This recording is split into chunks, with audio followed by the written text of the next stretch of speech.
아,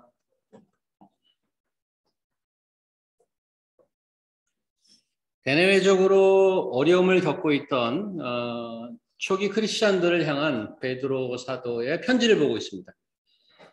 이스라엘은 영광스러운 역사를 가지고 있던 민족입니다. 하나님께서 아주 특별한 방법으로 사람들을 모으고 나라를 세우고 그들이 모여 살 수 있는 영토까지 허락해 주셨습니다.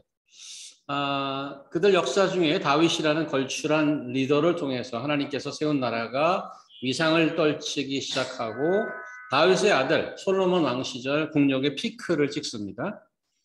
이스라엘은 주변 나라에까지 강력한 영향력을 끼치는 인터내셔널 파워로 우뚝 서게 되죠.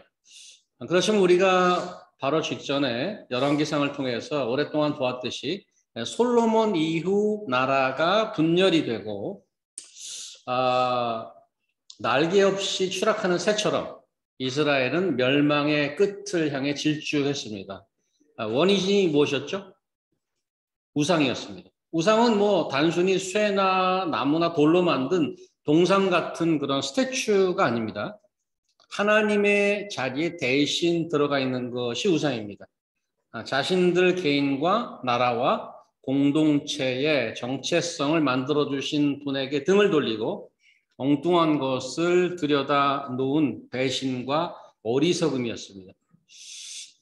이 우상이라 하는 것은 지금 하이텍 시대를 살고 있는 현 21세기에도 여전히 다양한 형태로 우리 속에 존재하고 있습니다. 하나님을 밀어내버린 이스라엘은 당시 주변 열강들에 의해서 차례로 밟히고 유린당했습니다. 주인을 잃고 나라 잃은 백성이 되어서 유배지로 뿔뿔이 흩어져 가게 되는 비참한 디아스포라의 삶을 수백 년간 이어가고 있었던 거죠. 그래서 그들이 매년 6월절, 그들의 명절인 6월절이 되면 나라를 다시 찾아서 구원해 줄 메시아를 간절히 기다리며 근근히 버티고 있었던 겁니다. 구약 마지막 선지자 말라기 선지 이후에 400년간 아무 선지자가 오지 않고 완전히 깜깜한 암흑의 시대를 지나고 있었는데 그러다가 드디어 세례 요한이 그 광야의 목소리를 내면서 메시아가 세상에 출현하게 됩니다. 하나님의 아들 예수 그리스도는 아무도 상상하지 못한 시골 나사렛 목수 요셉의 아들로 이 땅에 오십니다. 이스라엘 백성들은 메시아가 오면 자기들을 괴롭히던 나쁜 나라를 다 물리치고 이스라엘의 정치 군사적 주권을 회복해 줄 것이라고 고대하고 있었는데 이런 기대와는 달리 예수라고 하는 메시아는 충격적으로 십자가에서 죽임을 당하고 맙니다. 예수께서는 이스라엘을 독립시키러 오신 게 아니었던 거죠. 외세의 침략을 받아왔던 이스라엘이 문제가 아니라 죄에 매여 있던 온 인류가 문제였습니다. 하나님의 아들의 죽음을 통해서 하나님께서 보여주시려던 것은 인류의 근본적인 문제가 죄라는 사실입니다. 예수께서는 온 인류의 죄를 대속하러 오신 것이었습니다. 죄의 본질은 아까도 말씀드렸듯이 우상입니다. 우상은 하나님의 자리에 다른 것이 있는 것입니다. 온 인류는 하나님을 밀어내고 각자가 그 자리를 차지하고 있는 그 죄악에 빠져 있습니다. 그때부터 스스로 왕된 인간의 역사는 총체적 무질서에 빠지고 말죠. 왜 예수께서는 십자가 죽음을 택하셨을까요? 인류의 죄는 인간의 어떤 행동이나 선행이나 율법의 행위로도 해결할 수 없는 것이었습니다. 우리 깊은 죄를 씻고 하나님과 관계를 회복할 수 있다는 소망을 준 것이 바로 십자가입니다. 십자가와 부활의 예수를 믿는 자는 누구든지 하나님의 자녀가 되는 권세를 주셨습니다. 과거 이스라엘을 통해 계획하셨던 하나님의 나라가 그렇게 다시 시작되는 것입니다. 뜻이 하늘에서 이룬 것 같이 땅에서도 이루어지는 거죠. 베드로 사도의 편지를 받았던 초기 크리스찬들은 바로 그 예수를 믿고 생명과 경건에 속한 모든 것을 받은 자들이었습니다. 하늘나라에 넉넉하게 들어갈 수 있는 보배로운 약속을 받은 자들이었죠. 자, 제가 신구약 인트로를 조금 드렸는데 오늘 12절 이하 제가 이제 쉐어 스크린을 하도록 하겠습니다.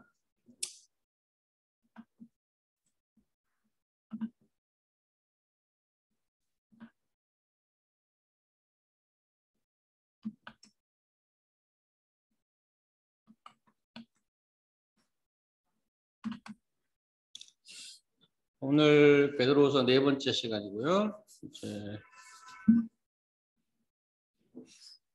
자, 좀 잘 보이나? 잘 보이고요. 이 백그라운드가 좀 깔끔한 게 잘 보이네요, 오히려. 아예 하얀 게. 오케이. 오늘 본문 지금 보시죠. 보시면 베드로가 계속 반복해서 하는 말이 나오잖아요. 지금 제가 빨간 걸로 표시를 해놨는데 생각나게 한다 이 말이에요, 자꾸. 영어로는 뭐 remind나 recall처럼 번역은 조금씩 다르긴 하지만 한국말 번역처럼 그 의미는 다 같습니다. 생각나게 하다, 기억나게 한다의 의미입니다. 그런데 무엇을 생각나게 한다는 거죠? 12절 보시면 이것을 그랬어요. 이것을. 그러므로 너희가 이것을 알고 그 다음에 그 영어 번역은 these quality 이렇게 되죠. these qualities. 그 다음에 15절 이런 것을 영어는 these things 그랬죠. 영어의 this나 that, these나 those는 지시대명사라고 하죠. 이미 앞에서 언급된 것들을 다시 반복하는 겁니다. 대명사로.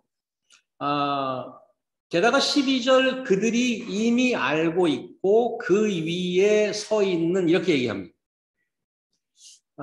이미 알고도 있고 그 진실 위에 서 있는데도 불구하고 베드로는 왜 자꾸 생각나게 하고 싶은 것인가? 다 알고 있다는데. 그리고 그 위에서 살고 있다는데. 생각나게 하고자 하는 그것이란 무엇일까? 15절 이후에 보면 자기가 세상을 떠난 이후에라도 그들이 기억했으면 좋겠다. 기억하고 생각나야 할 것이다. 라고 하니 가벼운 이야기는 절대 아닌 거죠. 도대체 그것이 무엇이길래 이토록 애써서 기억을 심어주려 하는 것일까? 16절 이하를 보시면 그렇게 생각나게 하는 이유나 근거로 자기의 경험을 나누고 있지 않습니까? 그 경험이란 예수 그리스도 위엄을 직접 자기 두 눈으로 본 것입니다. 본 것뿐 아니라 하늘로부터 알아들을 수 있는 말을 직접 듣기까지 했습니다. 베드로가 직접 보고 들은 것에 근거해서 생각나게 하겠다는 것인데 보시다시피 그 지금 근거는 모두 그리스도에 관한 얘기입니다. 그러면 그리스도에 관련된 그것이란 무엇인가? 12절 다시 읽습니다. 제가. 그러므로 너희가 이것을 알고 이미 있는 진리에 서 있으나 내가 항상 너에게 생각나게 하겠다. 이것을 알고. 그 이것이 뭐냐는 얘기죠. 그 이것은 1절에서부터 11절에 언급된 것 중에 예수 그리스도에 관련된 것이라고 보면 되겠습니다. 이미 본 내용이지만 한번 간단하게 복습해 보겠습니다. 1절부터 4절을 보시면 먼저 사도는 2절 은혜와 평강이 넘치기를 기도하는 것으로 서두를 시작해서 크리스찬들은 생명과 경건에 속한 모든 것을 받았고 4절 보배롭고 지극히 큰 약속도 받았습니다. 다시 말하면 우리가 더 흔히 쓰는 말로 구원을 받았다는 말이죠. 그리고 신의 성품에 참여하는 자가 되는 것이라고 말씀합니다. 신의 성품에 참여한다는 것은 우리가 신으로 바뀐다는 것이 아니고 우리 안에 죄로 무너졌던 우리는 원래 하나님의 형상으로 지음된 자들인데 무너졌던 하나님의 형상을 회복하는 건데 지난 시간에 보았던 그게 뭐냐? 믿음의 덕의 지식을 지식의 절제를 절제의 인내를 인내의 경건을 경건의 형제요를 형제요의 사랑을. 그래서 이거는 조건적이라고 그러지 않았고 지난주에 성품적이라고 그랬습니다. 그죠?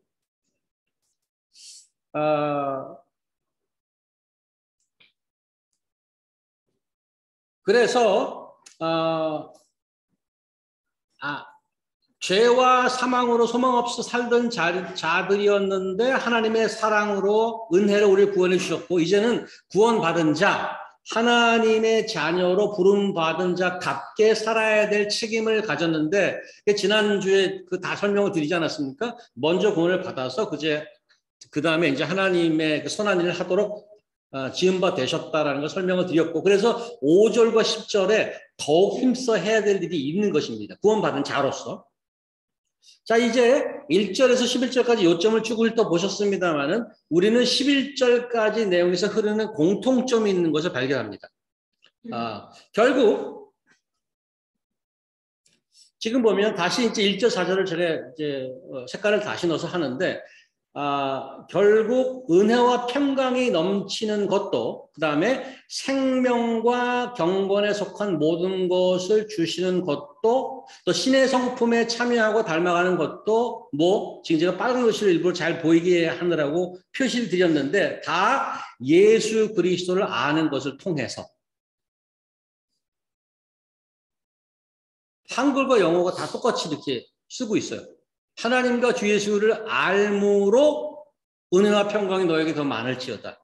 Grace and peace be yours in abundance through the knowledge of God and of Jesus Christ our Lord.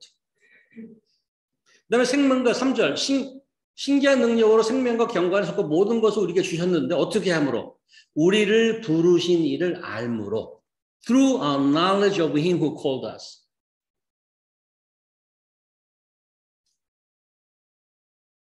그것이 베드로가 우리에게 생각나게 하고자 하는 겁니다. 베드로 후서 첫 시간에도 언급을 드렸습니다마는 베드로 후서 제일 마지막 장 마지막 절이 어떻게 마무리가 되는지 아십니까? 여기도 이제 그거는 5절에서 11절까지 여기도 이렇게 나와요. 신의 성품에 참여하는 것도 그렇게 참여하면 예수 그리스도를 아는 것의 열매를 맺는다는, 결국은 그 말이나 그 말이라는 거예요. 예수 그리스도를 아는 거면 그렇게 성품이 나오는 거죠. 그런데 그 베드로후서 마지막 장이 이렇게 마무리가 됩니다. 인서병제. 굳이 우리 구주 예수 그리스도의 은혜와 그를 아는 지식에서 살아가 영광이 이제와 영원날까지 우리에게 있으리라. 이게 지금 마지막 장 마지막 절이에요. 여기도 똑같은 얘기를 하는데 grow in the grace and knowledge of our Lord and Savior Jesus Christ. 예수 그리스도를 아는 것에 그냥 아는 인포메이션이 아닌 거예요. 거기에 자라가면 사실은 성경이 얘기하는 knowledge는 특별히 히브리 문화에서 그 안다는 거는 제가 이제 몇 번 말씀을 드렸습니다만은 아담과 하와가 그 히브리에 보면 아담과 하와가 결혼을 해서 서로 원어에 리터럴리 번역하면 그 둘은 서로 알았다 이렇게 돼 있어요. 그래 그 번역을 어떻게 하냐면 그들은 서로 동침하며 이렇게 돼 있어요. 번역이. 그러니까 그 번역이 동침한다는 것과 안다는 것이 같은 얘기 되니까 그 정도로 아는 거예요. 히브리 문화가 그래요. 난 이 사람을 알아. 하면 이 사람과 부부 관계의 연을 맺는 것 이상 아는 거를 아는 거라고 그래요. 예수 그리스도를 아는 게 단순한 knowledge가 아니고 사실은 여기 이제 영어가 이게 약한 거죠. 언어가. 히브리 문화에서 아는 건 그 정도로 아주 깊이 아는 건데 한 가지를 덧붙이면 인포메이션이 아니고 트랜스포메이션이에요. 그걸 알아서 그 말씀, 그 knowledge가 나를 변하게 하는 그 정도로 아는 거예요. 사실 어찌 보면 당연한 것 같기도 하지만 베드로는 예수를 아는 것이 이토록 중요하다고 강조하고 있어요. 그리고 자신이 직접 경험했던 것을 꺼내서 다시 이야기하면서 그 중요성을 강조하고 있습니다.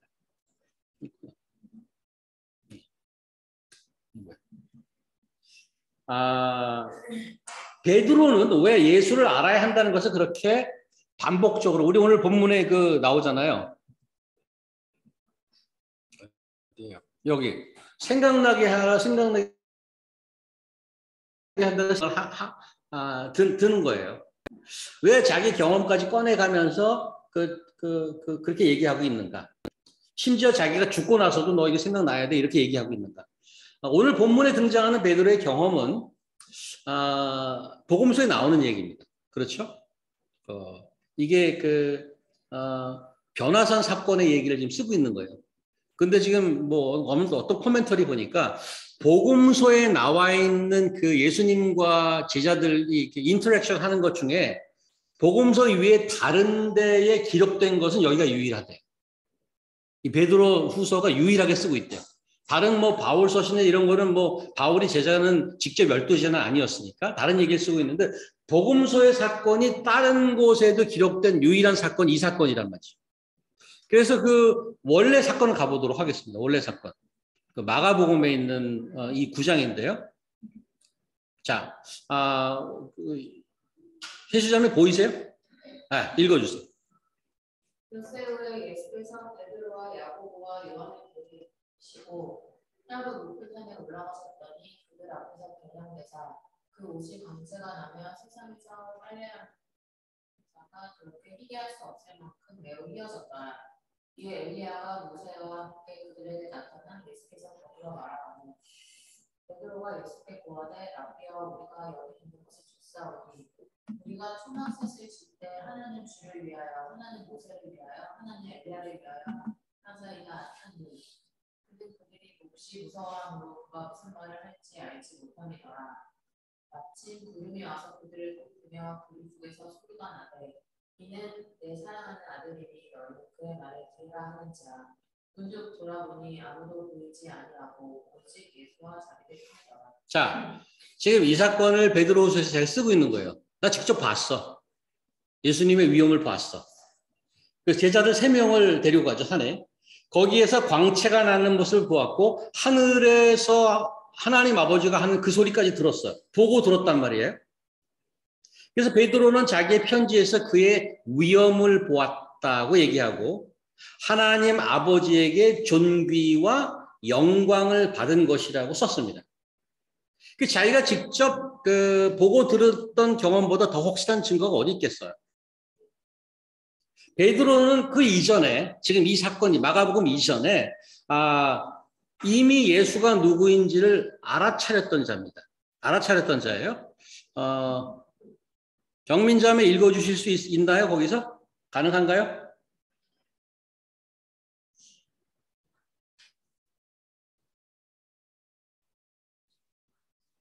에스더 자매님.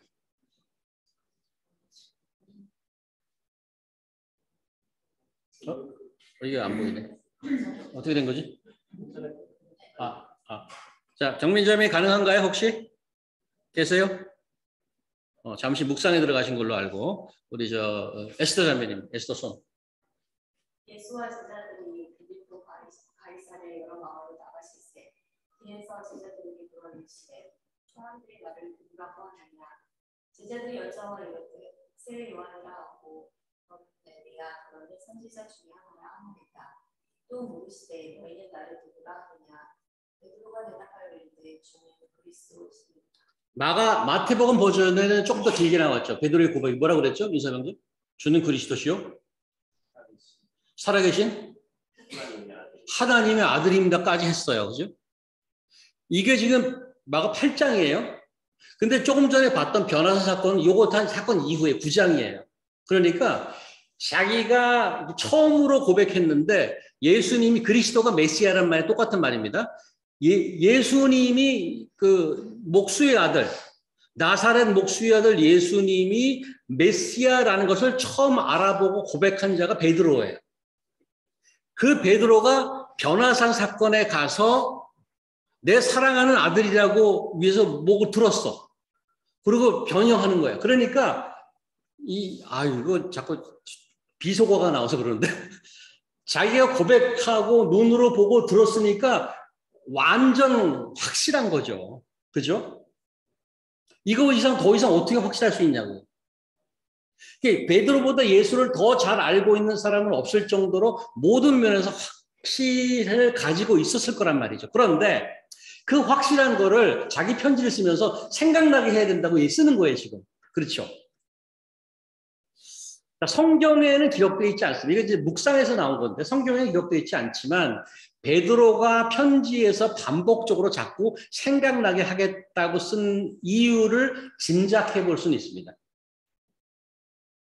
우리가 잘 알다시피 베드로의 생애를 우리는 다른 기록을 통해서 우리가 알고 있는데 베드로는 여러 가지 사건에 많이 연루된 사람이죠.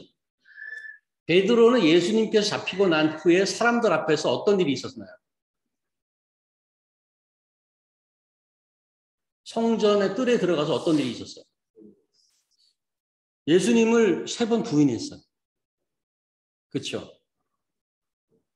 그의 인생에서 그처럼 후회스럽고 쓴 경험은 없을 것입니다. 누구보다도 예수님을 잘 알았고 자기가 고백했고 그래서 예수님 앞에 맹세하기를 모두 주를 버릴지라도 나는 결코 버리지 않겠나이다 하고 장담했던 자입니다. 자기 눈으로 보기도 했고 듣기도 했고 자기가 고백도 했고 장담까지 했습니다. 그런데 그랬던 그가 3번이나 스승을 모른다고 부인하고 넘어졌습니다. 믿음으로 고백하고 두 눈으로 그의 영광스러운 모습을 보았고 귀로 들었던 그가 하늘에서 나는 소리까지 났던 그가 그런데도 무너졌습니다. 자, 그럼 어떻게 결론을 내려야 되나요? 그 베드로가 경험했던 것 다 부질없는 짓이다. 이렇게 얘기할 수 있을까? 믿는다고 고백하고 기도하고 금식하고 열심히 봉사하고 뭐 놀라운 경험도 하고 이런 모든 것 다 부질없는 것인가? 베드로의 예를 보면 그렇게도 보인단 말이에요. 야, 저렇게 해놓고 3번씩이나 부인해? 그 베드로의 부인한 사건 이후에 베드로는 어떻게 됐나요? 그가 부인할 때, 3번째 부인할 때 닭이 울죠. 그래서 생각난 거예요. 닭 울기 전 나를 3번 모르겠다고 할 거라는 예수님의 말씀이 생각나서 밖으로 나가서 통곡하며 펑펑 울었습니다. 베드로는 그 이후에 어떻게 됩니까? 탈락인가요? 스승을 부인한 부끄러운 전과를 안고 평생 후회하며 살아갈 수밖에 없는 것일까? 우리는 뭐 성경의 기록을 통해서 다 알고 있습니다만은 예수께서 부활하신 이후에 예수님이 제자들을 찾아옵니다. 다 각자 자기 생업을 하고 있었어요, 그냥. 다 끝났나 보다, 이렇게. 그리고 특별히 베드로를 찾죠. 그리고 묻습니다, 베드로에게. 내가 나를 사랑하느냐? 물론이죠, 주님. 내가 나를 사랑하느냐? 주님께서 아십니다. 아시지 않습니까? 3번째 또 묻죠. 내가 나를 사랑하느냐? 베드로가 자꾸 물으니까 걱정이 돼서 3번 그를 부인했던 과거가 생각났을지도 모릅니다. 주님께서 다 아시지 않습니까? 제가 주님을 사랑합니다. 진정으로. 그래? 내 양을 먹이라. 예수께서는 자신을 3번 부인한 베드로를 결코 버리지 않았습니다. 이미 알고 있었습니다. 그리고 넘어졌던 그를 회복시켜 주시죠. 큰 소리 치던 베드로가 3번 주님을 부인했지만 예수께서는 일부러 찾아가셔서 3번 반복해서 회복시켜 주셨습니다. 베드로가 흩어져서 고생하던 크리스천들에게 편지 썼습니다. 내가 너희들로 하여금 생각나게 하리라. 기억나게 하리라. 내가 이 세상을 떠나도 반드시 기억하길 바란다. 3번 반복해서 썼습니다. 그냥 여러 가지 정황으로 봐서 그렇게 연결되지 않았을까. 그렇게 생각나게 하겠다고 쓴 이유는 자신의 영광스러운 경험뿐 아니라 자신의 실패와 회복의 경험 때문에 그런 편지를 쓰지 않았을까. 제가 여기서 사업하는 분, 운동하신 분인데 최근에 이제 그분을 한번 만났어요. 그분은 여기서 퀸스 베이사이드 쪽에서 어린이 프로그램을 좀 운영하셔요. 아이들 농구 교실, 축구 교실, 옛날 수영하고 요즘에는 이제 다 팬데믹이 있으면서 거의 망했어요. 왜냐면 그때 록다운을 다 했잖아요. 그러니까 사람이 모일 수가 없으니까 사람이 없으니까 프로그램 진행이 안 되죠. 그래서 이 사람이 실망하고 그때 이제 좋은 그 장소를 하나 베이사이드 역 앞에 있는 저도 거기 가봤는데 잘 레노베이션해서 사람들 퍼스널 트레이닝도 시키고 코치들도 인플로이하고 잘 하는데 그냥 다 문 닫았어요. 그분이 아무것도 할 일이 없는데 뭘 시작했냐면 중국어를 하기 시작했어요. 중국어를. 왜 중국어를 하기 시작했냐면 그 동네 사람 중국 사람이 많은데 운동하고 싶어 하는 사람이 많아요. 그래서 이제 그 전화가 있으니까 전화번호 CK 스포츠를 영어로 써 있는데 전화를 하면은 웨이 그런데 그러면 이 사람이 이제 hello 그러면은 끊는데. 그러니까 영어가 안 되는 중국 사람이 너무 많은 거야. 그래서 자기가 아 이거 이 사람도 많은데 이 사람하고 중국말 좀 배워야 되겠다 해서 이제 뭐 아주 기본적인 걸 하기 시작했대. 웨이 하다가 무슨 뭐 여기 뭐 전화번호 좀 남기라든가 뭐 문자로 하라든가 이 정도 말을 하기 시작한 거예요. 그때 어떤 사람은 답답하니까 이제 또 그 문자를 하기 시작했는데 한자로 쓰니까 자기가 또 한자를 공부를 해야 되잖아. 그래서 이제 중국말을 하고 그 인터넷에서 하는 중국어 이제 뭐 101, 102 그런 게 있어서 그걸 사서 그걸 듣기 시작했다는 거예요. 그걸 듣기 시작했는데 그거를 자꾸 들어도 느는 것 같은데 자기가 정말 느는지 사람들과 대화할 수 있는지 사람을 못 만나니까 모르겠어서 거기 다른 부모님들을 통해서 중국 사람 좀 교육 많이 받은 사람, 중국 사람 한 사람은 변호사를 소개받았어요, 이 사람. 나 일주일에 한 번씩 만나서 프리 토킹 하자, 중국말로. 근데 그 변호사는 교육은 많이 받았는데 영어가 하나도 안 되는 사람이야. 영어가 하나도 안 돼서 이 사람은 그냥 손짓발짓하고 정 안 되면 글씨로 쓰고 막 그래서 하는 사람이에요. 그래서 영어가 전혀 안 되는 사람인데 워낙 배운 사람이니까 생각은 많은 사람이지. 근데 제가 그분을 가끔 만나는데 그분을 가끔 만나면 항상 미리 와 있어요. 근데 뭘 자꾸 쓰고 있어. 항상 보면은 뭘 쓰고 있는데 항상 그 종이에다가 한자를 쓰고 있어요. 항상. 뭐 하세요? 그러면 자기는 틈만 나면 지루할 새가 없대. 틈만 나면 중국어를 쓴대. 그리고 인터넷에서 그거 배우고 그 사람 만나서 한번 프랙티스 한다는 거야. 자기가 배운 거를. 2년 반 됐잖아요. 팬데믹이 터진 지가. 최근에 그 사람 만난 얘기를 해주는 거예요. 자기가 이제 그 사람한테 중국말로 조금 되니까 야, 내가 이제 중국말 좀 하는 거 같냐? 하고 물어봤더니 그 사람이 뭐라고 했냐면 완치엔 그러더래요. 완전.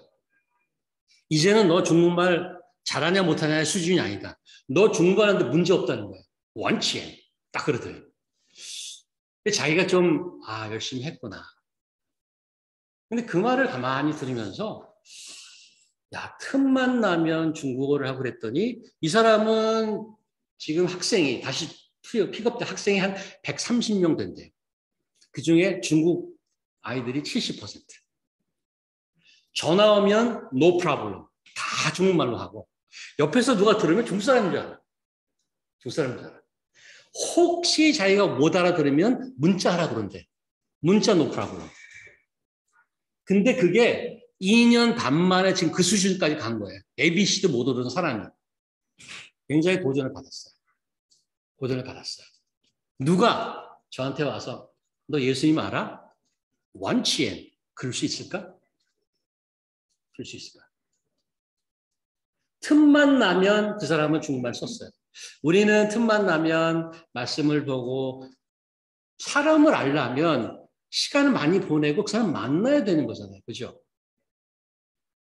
베드로는 자기가 다 안다고 시작했지만 결국은 실패했어요. 이게 아는 게 아니구나. 이게 아는 게 내가 그 놀라운 경험을 해도 내가 쓰러졌구나. 그래서 아까 봤던 마지막 문장을 기억하죠. 거기 가보시겠어요? 뭐라 그랬는지 마지막에. 뭐와 뭐에서 자라가라? 뭐와 뭐에서? 은혜와 지식에서 자라가라. 예수께서 돌아와서 그를 회복시켜 주셨습니다. 은혜죠. 이 자식 나를 배신해? 그러지 않고 은혜로 회복시켜 주셨죠.